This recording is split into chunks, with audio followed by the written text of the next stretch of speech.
So we had Lebanon agree to the agreement, we had Hezbollah agree to the agreement, it sounds like Israel has also agreed to the agreement, but as you know, these negotiations have largely been secretive, so the two things that kind of stopped the agreement from being signed last week, we still don't know how those two things were resolved to ultimately allow all these parties to agree to say that the agreement is now done. Now those two things are, number one, Israel has a line of buoys set up from basically a land town at the southern tip of Lebanon, the northern bit of Israel.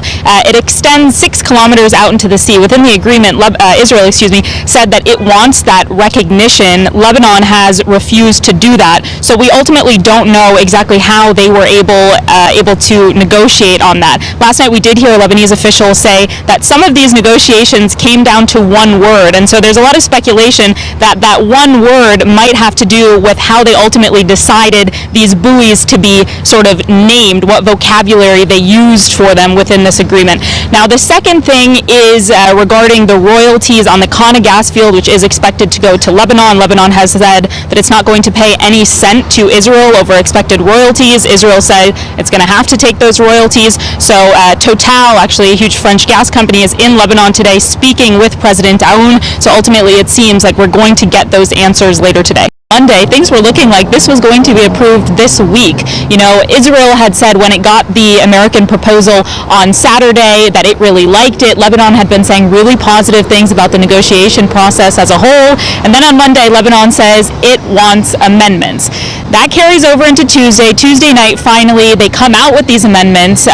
When I say come out with them, they made them known to the American negotiator. These negotiations are all sealed, so none of us actually know what's inside of them.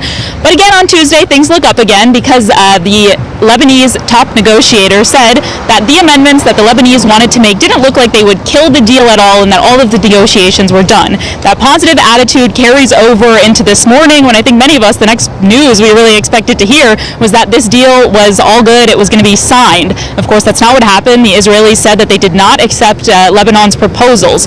Now, as for the content of these proposals and these amendments, again, none of us really know, but it is expected that it has to do with the royalties on the Kana gas field that Lebanon is expected to take within these negotiations. Lebanon saying it will not pay Israel for any royalties. Israel saying, of course, it's going to take those royalties. So realistically, we are expecting that the gas exploration company is going to end up paying out Israel. So Israel can say it got its money, and Lebanon can say that it didn't actually pay Israel. But in the meantime, we just really need to hope that the American negotiator can get both parties back to the table in the same positive manner that they were negotiating just days ago.